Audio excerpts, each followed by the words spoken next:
Hey guys, this is Bring Back the Farm, and today I am looking at one of my tomato plants.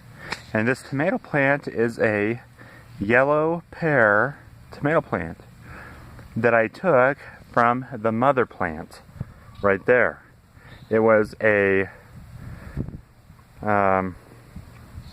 took one of the branches that while I was pruning that plant, just testing it out, and I took that branch and I came over here and I dug into the wood chips just like that and a little bit deeper, and I took about that much of the stem that I pulled. It had a few leaves on it, and I planted it in the earth and I watered it down really good, because if you look closely you can see all of these little hairs on the tomato stem, and that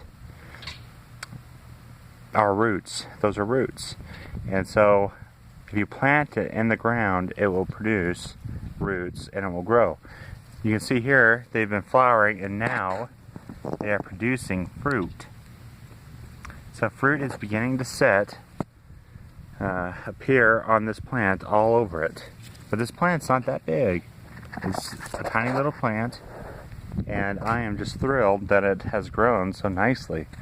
But the wood chips have done a really nice job with that, and you can see the stems are getting thicker. They're not super thick, but this plant was only planted maybe 2 months ago, so that's when I transplanted it. But so these stems are still not super thick, but a sign that you can tell that your plants are kind of reaching for light, that there's not enough light, that I've learned, is if the stem is thin, really thin.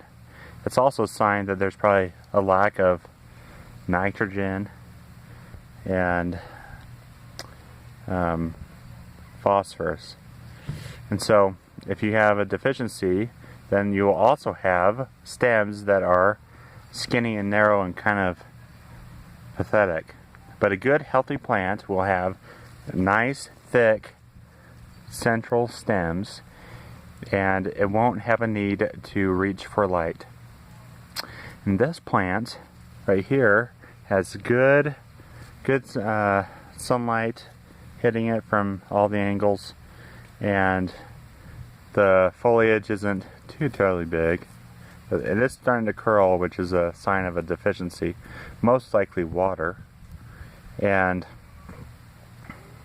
but this plant overall looks really healthy, and I don't see any blight on it really, and it has lots of flowers and it has lots of tomatoes.